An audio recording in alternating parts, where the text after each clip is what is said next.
우리 함께 인사하겠습니다. 잘 나오셨습니다. 성도님 얼굴만 봐도 은혜가 됩니다. 사랑하고 축복합니다. 사랑하고 축복합니다. 감사는 하늘문을 여는 축복의 열쇠입니다. 라는 제목으로 맥주감사절 말씀을 함께 나누겠습니다. 유대인의 경전 또 지혜서라고 하는 탈무드에 보면 이런 말이 있습니다. 세상에서 가장 현명한 사람은 배우는 사람이요, 세상에서 제일 강한 사람은 자기 자신을 이기는 자요, 세상에서 가장 행복한 사람은 범사에 감사하며 사는 사람이다. 이런 말이 있습니다. 이 말은 우리가 우리 인생을 어떻게 살아야 하는지를 잘 보여주는 말이라고 할 수 있습니다. 먼저는 우리가 이 세상을 의미 있게 살아가려면 끝까지 배우는 자의 자세를 가져야 합니다. 성경 인물 중에 끝까지 배우는 자의 자세를 견지했던 대표적인 두 사람이 있습니다. 물론 다른 사람들도 끝까지 배우는 자의 삶을 살았겠지만 구체적으로 성경 안에 표현되어 있는, 말씀하고 있는 두 사람이 있습니다. 구약시대의 다니엘과 신약시대의 사도 바울입니다. 다니엘서 9장 말씀을 보니까 다니엘은 이제 유다를 멸망시켰던 바벨론이 멸망하고, 그리고 메대 사람 다리오가 왕이 되었을 때에 그가 예레미야서 말씀을 깊이 묵상하다가 예레미야 선지자에게 하나님께서 말씀하여 주신 70년의 기한이 차고 있다는 사실을 알게 되었습니다. 당시 다니엘의 나이는 90이 훌쩍 넘는 나이였습니다. 어린 시절 바벨론 포로로 끌려와서 70년 가까이 이렇게 시간을 보내게 되었던 것이죠. 그 나이에 이르기까지 그는 말씀 연구를 놓치지 않았다는 사실을 다니엘서 9장을 통해서 확인할 수가 있는 것이죠. 그는 눈도 잘 보이지 않았을 것입니다. 그런데 끝까지 하나님의 말씀을 붙잡고 씨름했다는 것을 발견할 수 있는 것이고, 그렇게 하나님 말씀을 묵상하고 연구하면서 예레미야 선지자에게 하나님께서 말씀하여 주신 70년의 기한이 차고 있구나, 이 사실을 발견하게 된 것입니다. 그는 그렇게 끝까지 배우는 자의 자세를 가짐으로 인해서 바벨론이 무너지고 메대왕 다리오가 집권을 했을 때에도 요직에 앉을 수 있게 되었고, 그 이후에 페르시아 고레스가 왕이 되었을 때에도 다니엘을 높은 자리에 등용해서 그를 쓰게 되었던 것이죠. 나이가 중요하지 않았다는 것입니다. 다니엘은 끝까지 나이가 들어갈수록 더욱더 배우는 자의 자세를 가지고 있었다는 것을 알 수 있는 것이죠. 또 사도 바울 같은 경우도 그가 순교 직전에 썼던 편지가 디모데 후서입니다. 가장 마지막에 썼던 편지가 디모데 후서인데요. 디모데 후서 4장 13절을 보니까 사도 바울이 디모데에게 이런 부탁을 합니다. 네가 올 때에 책은 특별히 가죽 종이에 쓴 것을 가져오라. 이런 부탁을 하고 있는 것을 볼 수 있어요. 당시 사도 바울의 나이는 60이 넘었습니다. 이제 죽기 바로 직전에 있었습니다. 그런데 디모데에게 네가 올 때에 가죽 종이에 쓴 책을 가지고 오라는 거예요. 왜 그 책을 가지고 오라고 했겠습니까? 어떤 책인지는 모르지만 그 책을 그가 감옥에서 읽기를 원했다는 것이죠. 죽음에 이르는 순간까지 책을 놓치지 않았던 사도 바울의 모습을 디모데후서 4장은 우리에게 보여주고 있는 것입니다. 이렇게 끝까지 배우는 자가 현명한 자가 될 수 있다라는 것을 기억하시고 끝까지 배우는 자의 모습을 가질 수 있기를 주님의 이름으로 축복합니다. 두 번째, 우리 인생을 의미 있게 살려면 자기 자신을 이기는 삶을 살아야 한다라는 것이죠.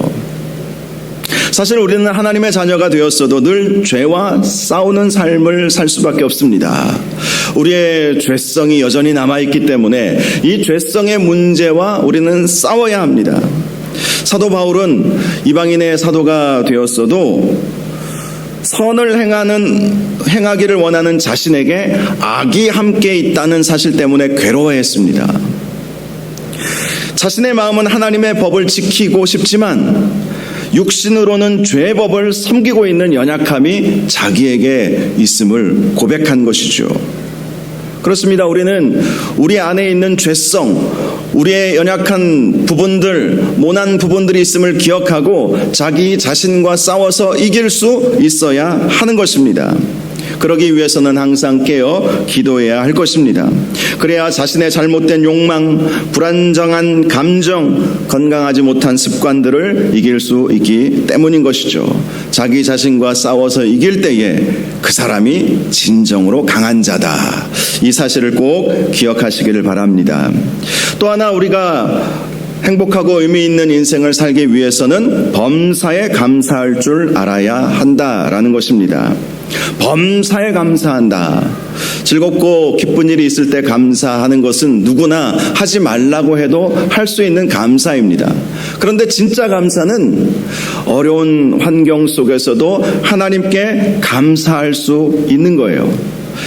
데살로니가 5장 18절을 보면 범사에 감사하라. 이는 너희를 향하신 하나님의 뜻이니라 라고 분명히 말씀하고 있습니다. 범사에 어떤 상황이든지 아무리 힘들고 어려운 상황이 와도 그 가운데에서도 감사할 거리를 찾아낼 수 있는 것이 믿음이고 그것이 진정한 감사라는 것이죠. 그것이 하나님의 뜻이라는 것입니다.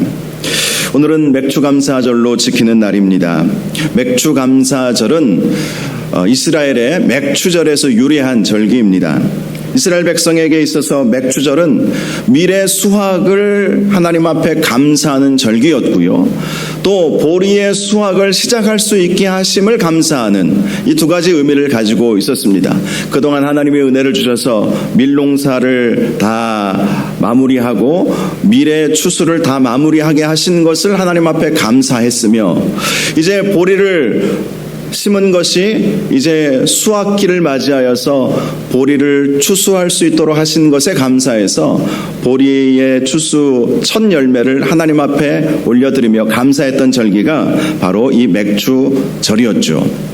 한국교회는 이 맥추감사절을 미래 추수를 감사한다는 의미로 지난 상반기 동안 하나님께서 우리에게 베풀어 주신 은혜가 있음을 생각하면서 하나님 앞에 감사하고 또 보리의 추수를 시작한다라는 의미에서 앞으로 남은 하반기 동안에도 하나님의 은혜가 넘치기를 원하는 마음으로 이 절기를 지키고 있습니다. 그러므로 우리가 맥추감사절을 하나님 앞에 감사로 제사할 때, 하나님 앞에 기쁨으로 영광 올려드릴 때에 지난 6개월 동안 하나님께서 은혜 베풀어 주신 것 그 이상으로 하나님께서 하반기에도 우리에게 은혜를 베풀어 주실 줄로 믿습니다. 저와 여러분이 남은 하반기에도 정말 하나님의 은혜로 살아갈 수 있기를 바랍니다. 지난 6개월보다도 더 복되고 더 은혜롭고 더 기쁨이 충만한 남은 6개월 되시기를 주님의 이름으로 축원합니다. 어린이날을 만든 방정환 선생님의 일화가 하나 전해져 오고 있습니다. 그가 어느 날 밤이 늦도록 책을 읽고 있었던 때였습니다. 그런데 갑자기 창문이 열리더니 복면을 한 강도가 불쑥 들어와서 시퍼런 칼을 들이밀며 말했습니다. 꼼짝 말고 손들어. 그러자 방정환 선생님이 말했습니다. 아니 꼼짝 않고 어떻게 손을 든단 말이요. 유머가 있었던 것이죠. 그러자 강도가 주춤하며 말을 바꾸었습니다. 그럼 손들고 꼼짝 마. 그러면서 더 이상 잔소리 말고 돈이나 내놔. 그렇지 않으면 죽여버릴 거야. 그런데 방정환 선생님은 놀라는 기색도 없이 일어나서 책상 서랍을 열고 390원을 내어주었습니다. 옛날 390원이면 굉장히 큰 돈이었습니다. 내가 가지고 있는 돈이 이것뿐이니 전부 가지고 가시오. 방 선생님은 태연하게 돈을 건네주었던 것입니다. 그러자 그 도둑은 그 돈을 가지고 도망가려고 하고 있는 돌아서는 그 상황 속에서 방 선생님이 소리를 쳤습니다. 여보시오, 돈을 주었으면 고맙다는 인사라도 하고 가야 하는 거 아니오? 이렇게 말을 하는 것입니다. 깜짝 놀란 이 강도가 가슴을 쓰다듬으면서 욕을 퍼부었습니다. 그래 고맙다 이 XX야. 그러면서 욕을 하고 가는 거예요. 다음날 아침 날이 밝았습니다. 누가 문을 두드려서 나가보니까 강도와 순경이 찾아온 거예요. 순경이 말합니다. 선생님, 간밤에 놀라셨지요? 이 사람이 선생님 댁에서 강도짓을 했다기에 확인하러 왔습니다. 맞지요? 물어본 거예요. 그때 방 선생님은 차분히 말했습니다. 아, 이 사람 말이요? 어젯밤에 우리 집에 왔었죠. 그런데 돈이 필요하다고 하기에 사정이 딱해 보여서 내가 390원을 주었어. 그랬더니 고맙다고 인사까지 하고 갔는데요. 이렇게 말을 하는 거예요. 순경은 이상한 눈으로 바라보면서 이 사람이 분명히 선생님 댁에서 돈을 훔쳤다고 자백했는데요. 라고 물어보았습니다. 그래도 방 선생님은 도둑과 순경을 번갈아 보면서 태연히 말했습니다. 아니 이 사람아, 그렇게 정신이 오락가락해서 어떻게 하려고 그러나 내가 돈을 주니까 당신이 나에게 인사까지 하고 가지 않았소? 돈을 훔쳐가는 도둑이 고맙다고 인사하는 법이 어디 있어? 그렇게 말을 하는 것입니다. 순경은 할 수 없이 강도를 풀어주었습니다. 순경이 돌아가자 강도는 방 선생님 앞에서 무릎을 꿇고 엎드렸습니다. 선생님, 용서해 주십시오. 이 세상에 선생님 같은 분은 처음입니다. 눈물을 흘리며 더 이상 말을 잇지 못했습니다. 그때 방 선생님은 강도의 등을 두드리면서 일어나시오. 사람이 어렵다 보면 그럴 수도 있는 것 아니오. 다시는 이런 일을 하지 마시오. 하고 타일렀습니다. 그러자 강도가 방 선생님께 울면서 간청했습니다. 선생님, 저에게 소원이 있습니다. 선생님 곁에서 평생 선생님을 도우며 살 수 있게 해주십시오. 그 후 강도는 죽을 때까지 방정환 선생님을 도우며 살았다고 합니다. 감사가 이 사람을 살린 것이죠. 억지로라도 감사하면 이러한 놀라운 역사가 일어나게 되어 있다는 것입니다. 구약 성경을 보면 감사라는 단어가 122회나 사용이 되어 있습니다. 그런데 그 가운데 다윗이 34번을 사용을 했습니다. 다윗이 이렇게 하나님께 감사했다는 것을 알 수 있는 것이죠. 다윗은 감사의 믿음으로 모든 역경을 극복한 위인이 되었던 것입니다. 그는 줄곧 감사하는 믿음으로 살았기 때문에 항상 하나님께서 함께 주셨습니다. 그래서 수많은 고난을 이겨낼 수가 있었던 것이죠. 오늘 본문의 시는 대부분의 학자들이 다윗이 지은 시라고 보고 있습니다. 오늘 말씀을 보면 다윗은 하나님께 나아가 예배할 수 있게 하신 것에 대해 감사하고 있음을 발견할 수가 있습니다. 그는 하나님을 찬송했습니다. 기쁨으로 하나님을 섬기며 노래하면서 하나님께 나아갔던 것입니다. 다윗은 거기에 머무르지 않았습니다. 그는 여호와가 우리 하나님이신 줄 알아야 한다고 이스라엘 백성들에게 선포했습니다. 하나님은 우리를 지으셨고 우리는 그의 것이며 그의 백성이며 그의 기르시는 양이라는 사실을 선포한 것입니다. 그러므로 우리는 감사함으로 그의 문에 들어가야 하며 찬송함으로 그의 궁정에 들어가서 그에게 감사하며 그의 이름을 송축해야 한다라고 강조했던 것입니다. 이렇게 다윗은 하나님께 즐거이 찬송하며 하나님께 감사하는 삶을 살았고 또 이스라엘 백성이 자기와 같이 하나님께 감사하기를 원했던 것입니다. 다윗의 일생을 생각해 보면 그는 감사함으로 하늘 문을 여는 축복을 받았다고 할 수 있습니다. 그는 고난 중에도 감사를 놓치지 않았습니다. 시편 57편을 보니까 다윗이 이스라엘 초대왕 사울을 피해서 아둘람 굴에 숨어 들어가 있었을 때가 있지 않았습니까? 그때 이런 기도를 드렸습니다. 주여, 내가 만민 중에서 주께 감사하오며 문 나라 중에서 주를 찬송하리이다. 지금 자기는 목숨이 위태한 상황이었어요. 그런데 그가 그 굴 속에서 사울을 피해 숨어 들어가 있는 그 굴 속에서 만민 중에서 주께 감사하오며 라고 노래했다는 것이죠. 만민 중에서 감사했다라는 것은 모든 사람 앞에서 자신의 감사를 드러내었다라는 것을 말씀하는 것입니다. 그는 그만큼 위기의 상황 속에서도 하나님께 감사함을 놓치지 않았다는 것입니다. 한 번은 다윗이 사울에게 쫓겨서 블레셋 땅으로 피한 일이 있었습니다. 블레셋 땅은 어떤 땅입니까? 다윗과 원수지간에 있는, 다윗의 적들이 있는 땅이 바로 블레셋 땅입니다. 당시 그는 사울을 피해 적진으로 들어가야만 하는 절박한 상황이었던 것이죠. 그런데 얼마 되지 않아서 다윗은 블레셋 사람들에 의해서 발각되고 말았습니다. 결국 다윗은 블레셋 가드왕 아기스 앞에 세워지게 되었습니다. 그때 다윗은 블레셋 가드왕 아기스 앞에서 침을 흘리면서 미친 척을 했습니다. 그렇게 해야만 목숨이라도 부지할 수 있었기 때문에 그 블레셋 왕 앞에서 얼마나 수치스러웠겠어요. 미친 척하면서 침을 질질 흘렸던 것이죠. 블레셋 왕 아기스는 미친 척하는 다윗을 보면서 그를 쫓아버렸습니다. 이 미친놈을 왜 데리고 왔느냐 하면서 쫓아버렸던 것입니다. 그때 지은 시가 시편 34편입니다. 내가 여호와를 항상 송축하며 내 입술로 항상 주를 찬양하리이다. 내 영혼이 여호와를 자랑하리니 곤고한 자들이 이를 듣고 기뻐하리로다. 이 말씀을 보면 다윗이 수치스러움을 경험했어도 오히려 하나님을 생각하면서 기뻐하고 하나님을 자랑했음을 발견할 수가 있습니다.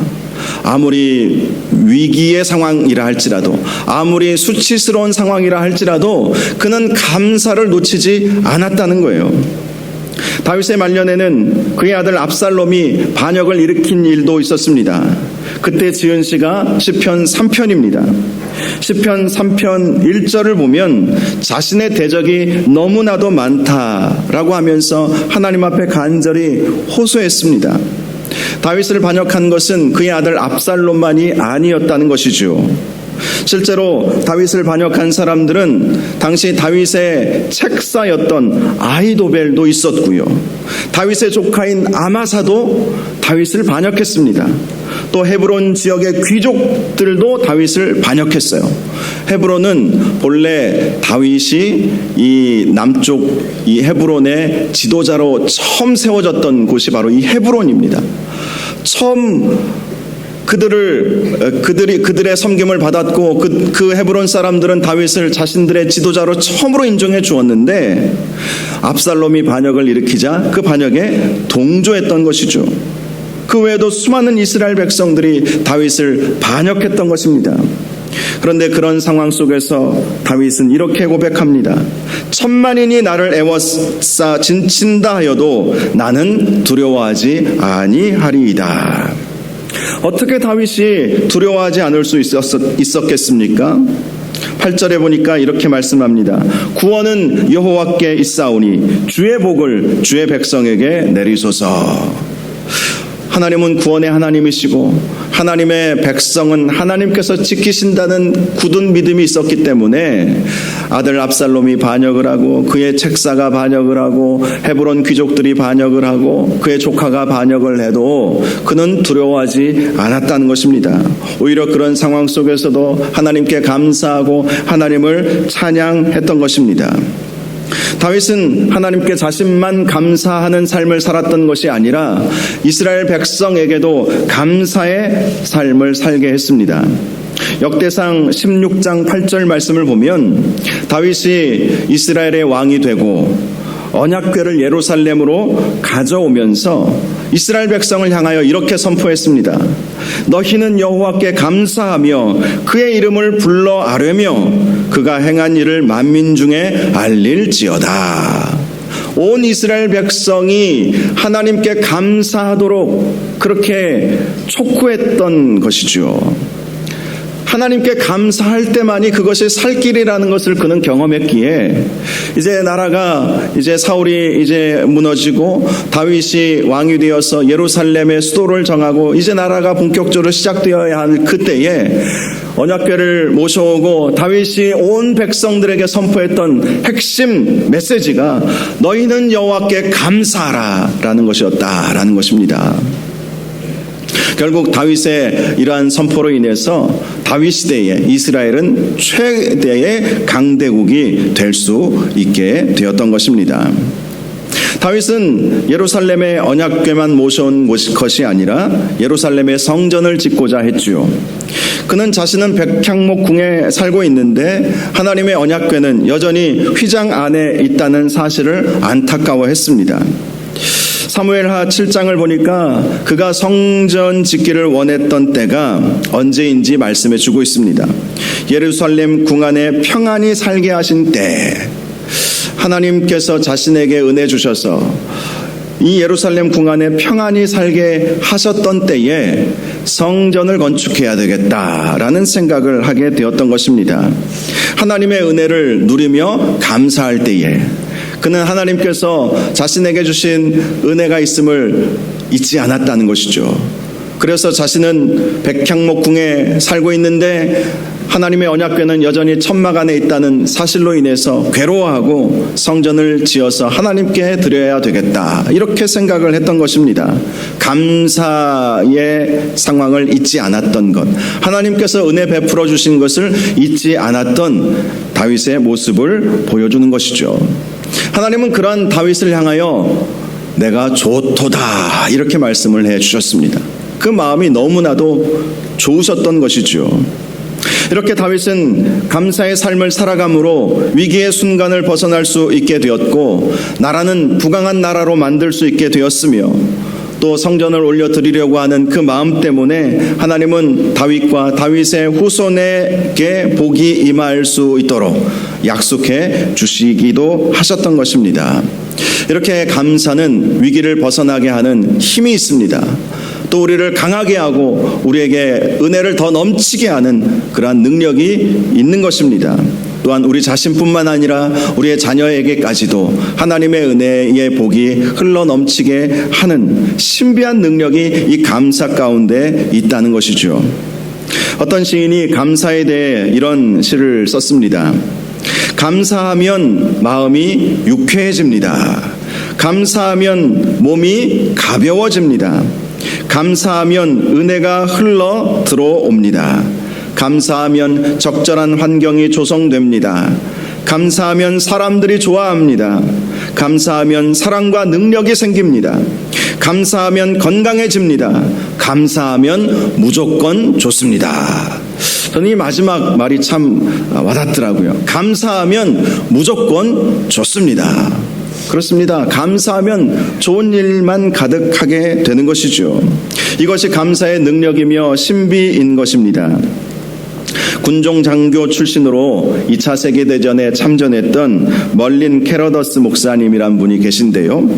그분이 오래전에 쓰셨던 책의 제목이 감사의 능력이라는 제목의 책이었습니다. 이 책은 600만 부 이상 팔린 책으로 많은 사람들에게 감동을 준 책으로 알려져 있습니다. 이 책의 내용 중에 이런 내용이 있습니다. 기억하라, 감사가 모든 것을 바꾼다. 입을 열어 하나님께 감사하라. 감사를 놓지 않으면 하나님의 시간에 축복을 받는다. 기억하라, 감사가 모든 것을 바꾼다. 여러분, 감사하면 상황이 바뀌게 될 줄 믿으시기 바랍니다. 먼저는 내 마음도 바뀌고 상황도 바뀌어지는 놀라운 역사가 일어나게 되는 것이죠. 입을 열어 하나님께 감사함을 놓치지 않으면 때가 되면 하나님의 때에 복을 받게 되어 있습니다. 이러한 놀라운 은혜가 감사하는 저와 여러분 가운데 임하시기를 주님의 이름으로 축복합니다. 누가복음 17장을 보니까 예수님께서 예루살렘으로 가시는 길에 10명의 나병 환자를 만나신 일이 있었습니다. 그들은 멀리 서서 나병 환자이기 때문에 예수님께 가까이 가지 못했죠. 그래서 멀리 서서 예수 선생님이여 우리를 불쌍히 여기소서 하면서 소리를 쳤습니다. 그때 예수님께서 그들을 보시고 이렇게 말씀해 주셨습니다. 가서 제사장들에게 너희 몸을 보이라. 단지 딱 이 말씀만 해주셨어요. 제사장들에게 너희 몸을 보이라 라고 하는 것은 이 나병 환자의 경우는 그의 질병이 나았다는 확인을 제사장에게 받아야만 그들은 이제 자유롭게 활동할 수 있게 되었기 때문이었죠. 즉 예수님께서 너희는 가서 제사장들에게 너희 몸을 보이라 이렇게 말씀하셨다는 것은 그들의 간절한 호소에 주님께서 응답하여 주셔서 그들의 질병을 고쳐주셨다라는 것을 말씀하는 것이죠. 그런데 그렇게 고침을 받은 사람들 중에 오직 사마리아 사람 한 사람만이 예수님께 돌아와 하나님께 영광을 올려드리며 감사를 드렸다라고 말씀을 하고 있습니다. 그는 예수님의 발 앞에 엎드려 예수님께 감사의 말씀을 드렸습니다. 예수님은 그 사람에게 물으셨습니다. 10사람이 다 깨끗함을 받지 아니하였느냐? 그 9은 어디 있느냐? 이 이방인 외에는 하나님께 영광을 돌리러 돌아온 자가 없느냐? 이런 말씀을 해주셨어요.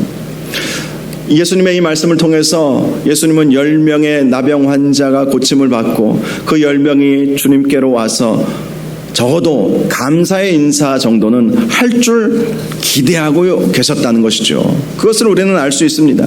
그런데 정작 예수님께 나와 감사했던 사람은 한 사람밖에 없었던 것입니다.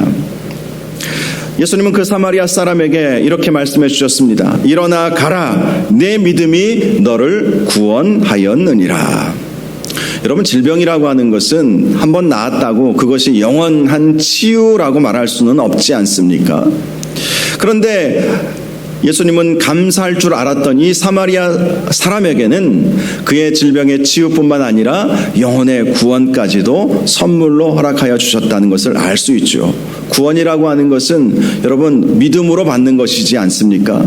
그런데 감사할 줄 아는 이 사람에게 구원을 허락해 주셨다는 것은 감사가 믿음의 표현이기 때문이라는 것을 알 수 있는 것이죠. 여러분, 누가 감사할 수 있겠습니까? 믿는 사람이 진짜 감사할 수 있는 거예요.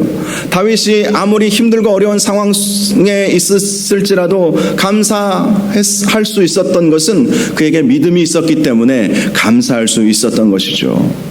여러분, 감사는 믿음의 표현인 것입니다. 어떤 작자 위상의 문학 작품을 보니까 이 나머지 9명의 변명에 대해서 이렇게 소개를 해주고 있습니다.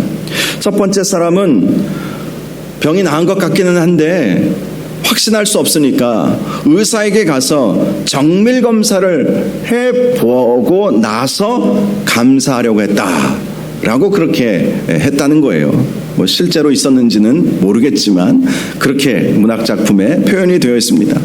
나은 것 같은데, 괜찮은 것 같은데 확실하게 의사를 좀 만나보고 와야 되겠다. 그러다가 주님께 감사하지 못했다는 것입니다. 두 번째 사람은 지금은 나은 것 같아도 혹시 재발 가능성이 있지 않을까. 그래서 좀 더 기다려 보다가 다시 재발하지 않으면 그때 감사해야 되겠다. 이렇게 생각을 했다는 것입니다. 세 번째 사람은 본래 이 병은 나병이 아니었는데 내가 착각한 것이었다. 이렇게 생각했다는 거예요. 나병이 아니니까 또 이렇게 나았지. 주님께서 고쳐주셨다고는 생각하지 않고 나병이 아니었어. 이런 경우들도 가끔 있어요. 어떤 분이 암 판정을 받았는데 간절히 기도했습니다. 그런데 하나님께서 은혜 베풀어 주셔서 그 암이 사라져 버린 거예요. 그런데 이렇게 생각을 했다죠. 원래 암은 아니었어. 그렇게 생각을 했다는 그런 분들도 종종 있으세요.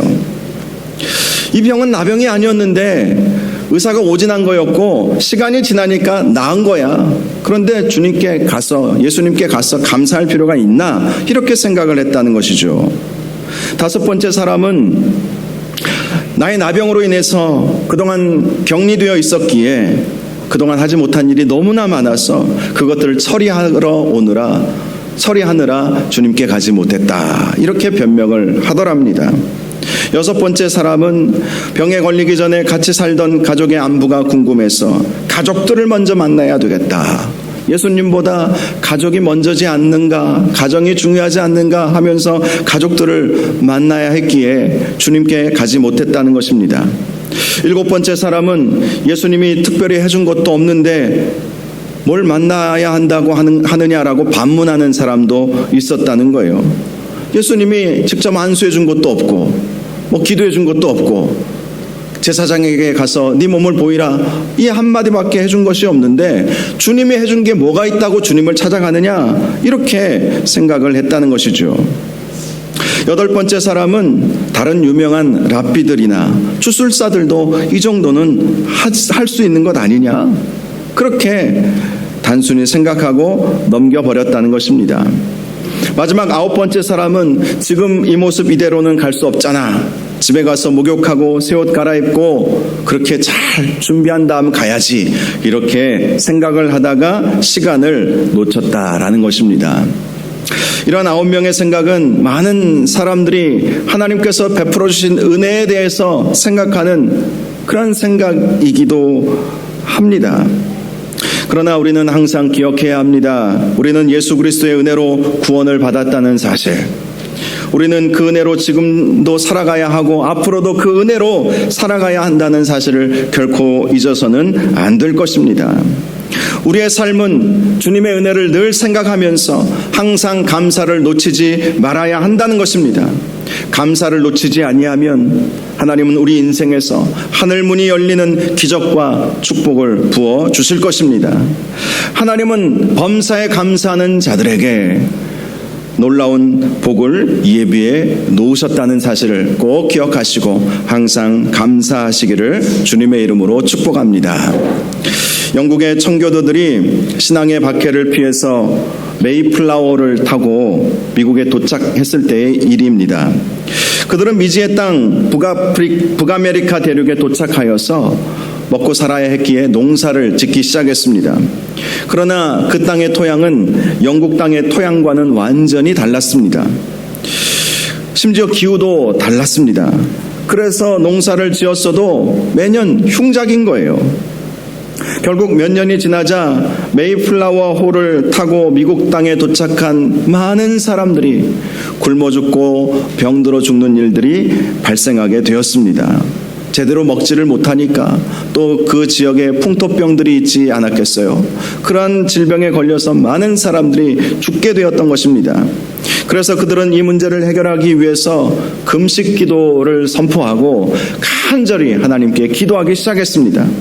그런데 아무리 그렇게 기도를 해도 상황은 나아지지 않았던 것입니다. 그때 한 농부가 이런 제의를 했습니다. 지금까지 우리는 금식하면서 하나님께서 도와주시기를 간절히 기도했습니다. 그러나 이제는 생각을 좀 달리하기를 원합니다. 비록 농사가 흉년이 들고 형제 자매들이 병으로 쓰러지는 어려움을 겪고 있지만 이 가운데에서도 우리가 감사할 것이 있다고 생각합니다. 비록 우리에게 식량이 풍족치 않고 삶의 환경이 영국에서보다 편안하지는 않지만 우리에게는 신앙의 자유가 있지 않습니까? 정치적인 자유가 우리에게는 있지 않습니까? 우리 앞에는 광활한 대지가 열려 있지 않습니까? 그러므로 앞으로 우리가 하나님께 감사할 것을 찾아서 감사의 절기를 지킵시다. 그렇게 제안을 했던 것입니다. 이 농부의 말을 들은 많은 사람들은 감동을 받게 되었습니다. 그리고 그들은 한 날을 택하여 하나님께 감사의 절기를 올려드리게 되었습니다. 그랬더니 그때부터 모든 상황이 바뀌게 되었습니다. 안 되던 농사가 잘 되게 되었고, 농사가 잘 되어 또 잘 먹게 되니까 면역력도 강해져서 질병에도 잘 안 걸리게 되었던 것입니다. 그리고 건강을 회복하니까 광활한 미국 대륙을 개간하면서 미국 건국의 기틀을 만들어 가게 되었던 것입니다. 시간이 지났으니까 우연히 일어난 일이라고 생각하십니까? 9명, 주님께 감사하지 않았던 9명의 변명 중에 하나죠. 그동안 몇 년 동안 실패를 거듭하니까 드디어 농사의 기술을 터득하고 그래서 농사가 된 거 아니냐? 여러분, 그렇게도 충분히 생각할 수도 있겠죠. 그러나 믿음으로 바라보면 하나님께 감사했더니 하나님께서 역사하신 결과 것이지 않겠습니까? 우리의 인생 가운데에서도 생각해보면 우연히 된 것은 아닌가 이렇게 생각되는 일들도 있을 거예요. 그러나 역사를 주관하시는 분은 우리 하나님이십니다. 우리의 인생의 역사도 우리 하나님께서 주관하십니다. 하나님은 우리에게 선을 베푸시는 하나님이십니다. 그래서 우리는 항상 어떤 상황 속에서도 세상 사람들은 야, 우연히 그렇게 일들이 진행된 거야. 요즘 기술이 참 좋잖아.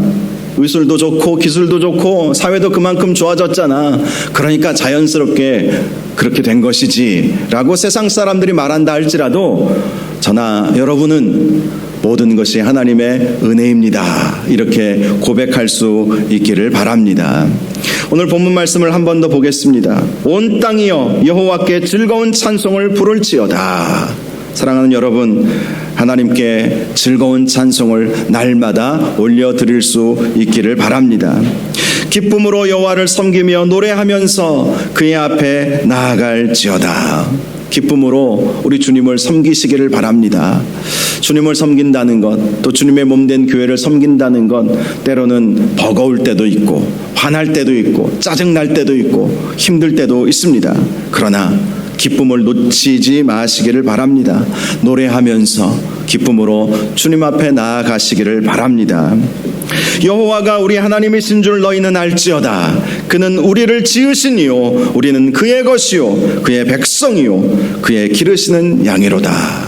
우리는 하나님의 것임을 결코 잊어서는 안 될 것입니다. 우리가 하나님의 것임을 인정할 때에 하나님은 우리의 삶을 책임져 주실 것입니다. 여러분, 우리가 나의 힘으로 어떤 일을 하려고 하면 얼마나 힘이 들겠습니까? 우리가 우리의 힘으로 돈을 벌려고 하면 얼마나 벌 수 있겠습니까? 우리가 우리의 힘으로 우리의 건강을 유지하려고 한다 할지라도 얼마나 유지할 수 있겠습니까? 우리가 우리의 힘으로 우리의 가정의 행복을 만들어 가려 한다 할지라도 얼마나 행복한 가정을 만들 수 있겠습니까? 우리는 연약하죠. 그러나 우리 하나님은 강하십니다. 하나님은 우리의 능력이 되시고 우리의 소망이 되시고 우리의 피난처가 되시는 분이십니다. 그 하나님이 나의 하나님 되셨다라는 사실을 꼭 믿으시기를 바랍니다. 그럴 때 우리의 입술에서 감사가 떠나가지 않게 되는 것입니다. 무엇보다도 중요한 것은 감사함으로 그의 문에 들어가며 찬송함으로 그의 궁정에 들어가서 그에게 감사하며 그의 이름을 송축해야 한다라는 사실입니다. 감사의 제사를 올려드리고 날마다 주님 앞에 감사를 놓치지 말아야 한다는 것입니다. 우리가 감사할 때 그 감사는 하늘 문을 여는 축복의 열쇠가 될 것입니다. 저와 여러분이 지난 상반기 동안 하나님께서 베풀어 주신 은혜에 감사함으로 하반기에는 더 놀라운 하늘 문이 열림으로 놀란 하나님의 은혜가 쏟아지는 복된 남은 하반기 되실 수 있기를 주님의 이름으로 축원합니다. 이 시간 우리 함께 찬양하겠습니다. 날 구원하신 주 감사, 모든 것 주심 감사. 우리가 감사절 때 늘 부르는 찬양입니다. 주님의 놀라우신 은혜를 감사하며 이 찬양 하나님 앞에 올려드릴 수 있기를 바랍니다.